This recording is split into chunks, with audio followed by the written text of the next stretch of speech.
Hello and welcome back. Today we are going to tackle experimental design. Experimental design is another one of those topics that we're going to be covering from now until the end of the year. It's really important in science, and the vocab words that are in here are going to be used all of the time, pretty much with every lab that we do. So it's important that we're starting with these notes and we're going to build on these notes in class. Our first sort of big term is independent variable, and I'll probably be referring to this as an IV from here on out just because it's a little bit shorter to say. An IV is the only part of the experiment that changes. So this is something that I, as a scientist, is actively changing in an experiment, right? I change the IV. Maybe that'll help. This can also be thought of as the manipulated variable. It's what I'm manipulating in the experiment. So independent variable and manipulated variable can sometimes be interchangeable. An example of this is the percent of salt in water. You can see that in these test tubes I have 0% salt, 1% salt, and 10% salt. So I am manipulating how much salt I'm putting in the water. Our next vocab word is dependent variable, or DV, again a little shorthand, and this is the part of the experiment that you are actually measuring. Whatever you are measuring, you are collecting data off of. So this is, you can think of like dependent and data, they both start with the letter D, easy to remember. So IV is being changed, DV is collecting data. This can also be thought of as the responding variable. So you have something that you're manipulating and then something that's responding to that manipulation.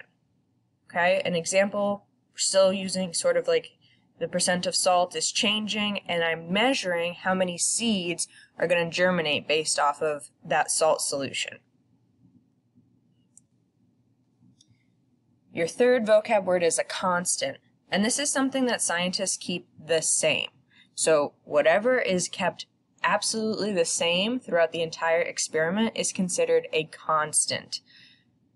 An example of this in our seed germination example is the temperature that you're keeping the seeds at, or the amount of sunlight that they're getting, or the number of seeds that you're using in each little petri dish here, or the type of seeds, right? Those are things that should stay the same throughout the entire experiment, and we call that a constant.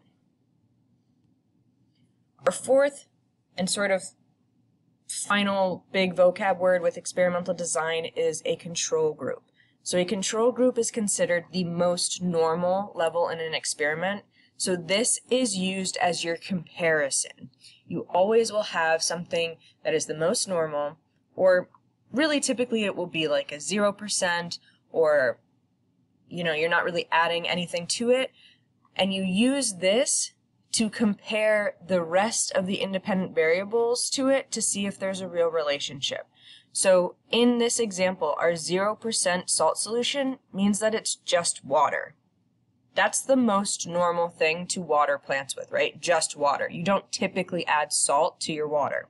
So this would be your most normal, and then you can use that to compare it to your 1% salt solution and your 10% salt solution.